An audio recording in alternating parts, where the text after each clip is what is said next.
Hello, this is the comparison video between the Namiki Yukari Royale in the Vermillion Urushi finish to the Namiki Nippon and the Dragon Cumulus Maki-e finish.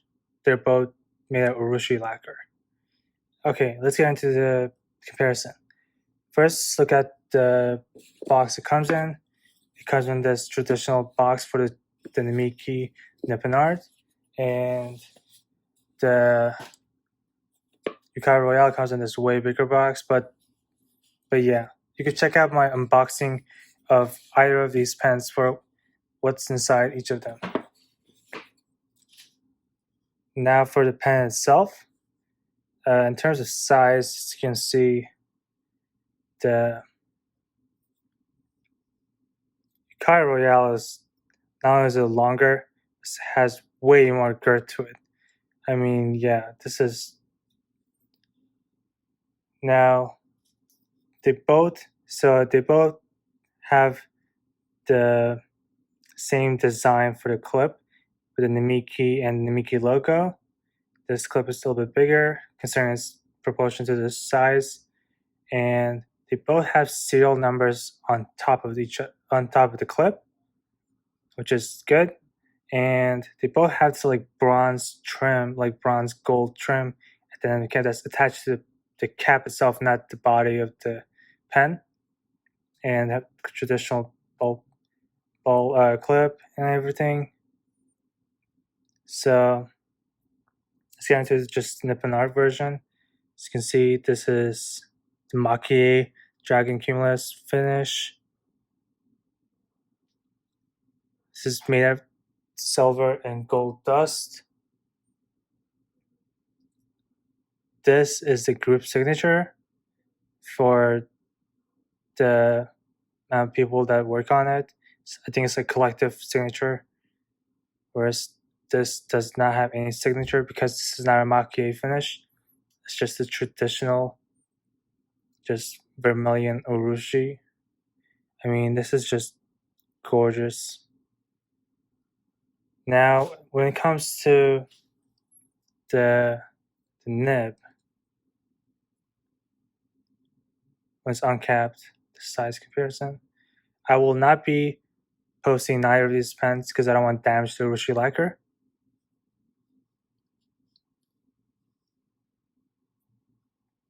The Yukari Royale is obviously bigger body, length, and has a bigger girth to it too. The nibs, yeah, sorry about the ambulance in the background. And the nibs, the Yukari Royale has a bigger nib. I think this is number 20 nib for the Yukari Royale. It's number 10 nib. See, they both have the same design. This one's in broad, this one's in medium. This one's a 14 karat gold, this one's 18 karat gold nib. It's Namiki and the Namiki logo and the Mount Fuji on both of them. The breathing hole is kind of different too. You can see it's like more vertical and bigger. I mean, the feed, feed is like kind of grayish. This feed is actually like red to match the pen, but they're both plastic feeds. I wish this was a ebonite feed. And the nib sections are similar, whereas the Yukari Royale is like an amplification of this. It's way thicker and pretty much the same like length. This flares out more. I mean, this is more predominantly seen because it's bigger, so you can see the flare out more, but this one also flares out. The ridges are also made out of Urushi, I think. I mean, coated in Urushi lacquer. Now, this in my hand feels very comfortable, whereas this is still comfortable, but it's not the most comfortable hold for me because it's a lot slimmer than the pens I'm used to holding. But they're both great pens to hold. Yeah, this is enjoyable to hold. Now, in terms of the mechanisms, This comes with the Yukari Royale, and the Nippon Art comes with a Con 70. They're both cartridge converter pens. I wish the Yukari Royale was a piston converter, because I know the Emperor is a eyedropper. It would be cool to have a piston converter by Namiki. So yeah, they're both, and they both have Urushiku Momiji ink in them. The only thing I don't like about this converter is it's a paint clean, but besides that, it's a great converter.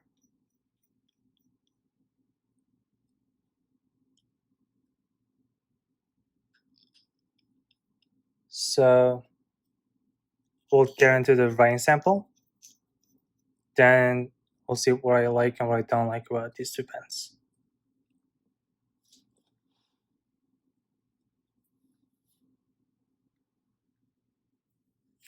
Let's start with the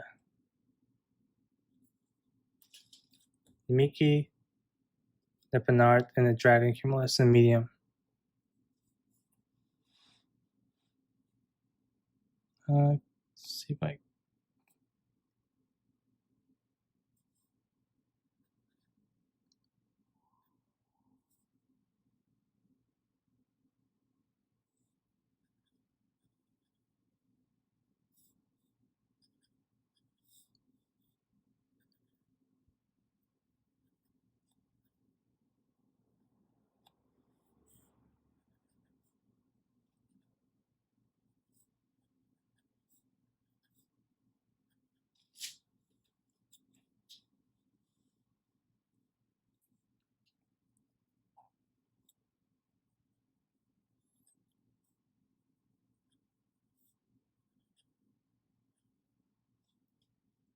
It is this ink right here.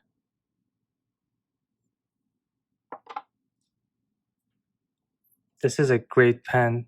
I mean, this is a great nib. The writing experience is great. It's a smooth nib with just slight feedback. You can hear the feedback.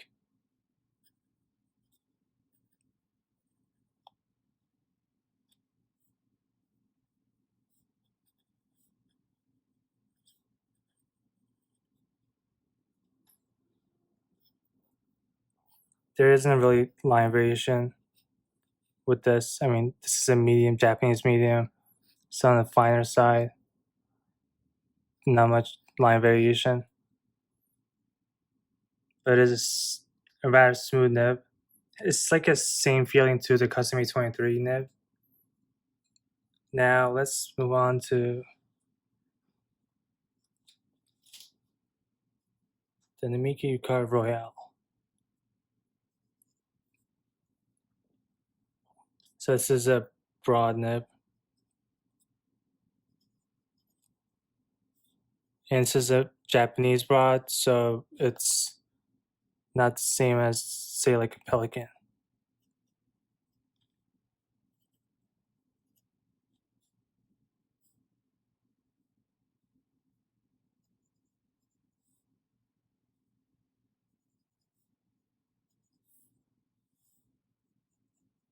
Has the same ink, which is Iroshizuku Moiji ink.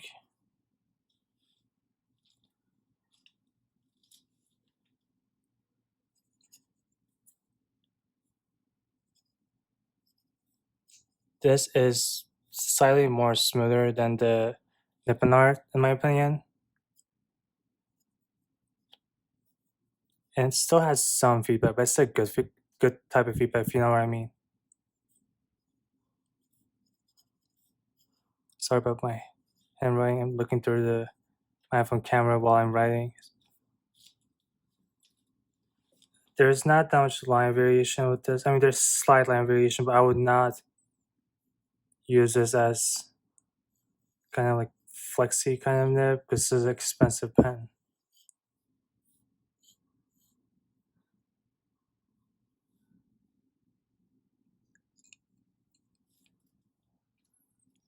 Okay, so final comparisons between these two. I forgot to mention the clip. They're both stiff clips. I would not recommend using the clips nor posting them because you don't want to damage the Urushi lacquer. So in the end, when it comes to choosing between them, I mean, there's a huge difference in price. Let's get this out of the way. This retails for $750 and this retails for now $1,500. But you could get them on good deals sometimes. I got this for $470 brand new. I was able to get this for about $1,200 brand new, which is a lot of money for a pen. And this has been my dream pen for years and years, and I finally pulled the trigger. I think I will be selling a couple of my pens to make up for this pen because I cannot justify spending 1.2K on a pen. But this has been a dream to write with. I just like the Urushi lacquer and everything.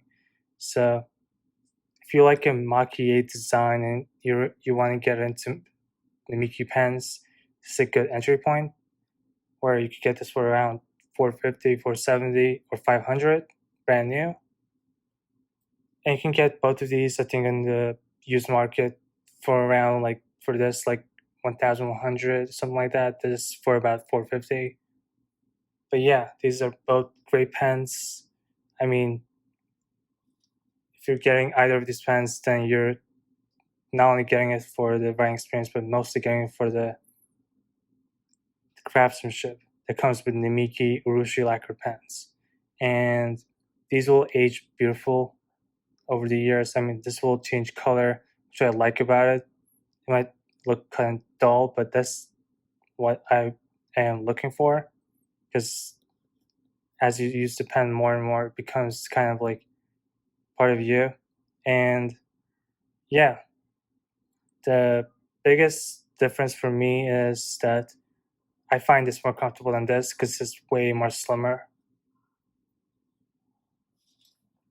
For some size comparison in terms of the slimness, to show you the Montblanc 149, which is a big pen that everyone says. And yeah, so I find I don't have the biggest hands, and I don't have the smallest hands either, I think. And I find this a little bit too slim for me, so I might sell this. And yeah, but the Urushi, the Namiki Yukari Royale, is just perfect size for my hands. It has a perfect weight. This is a lot heavier, not that heavier than this. They're pretty much the same weight to me. The cap of this is a little bit more heavy for some reason, but yeah, because this is a brass body with a lacquer of Urushi, so this is a very comfortable to hold. This is a very comfortable hold.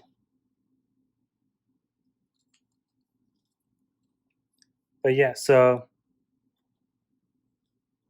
when choosing between these two pens, you can't go wrong with either of them. And if price isn't a factor, then I would go with this. And if you want entry point to Namiki Urushi lacquer pens and just Maki-e design, then this is a great entry point around $450. I would not pay retail price for neither of these because I would never spend that much money on a pen. But yeah, thank you for watching, and check out my other videos on my channel, and have a good day.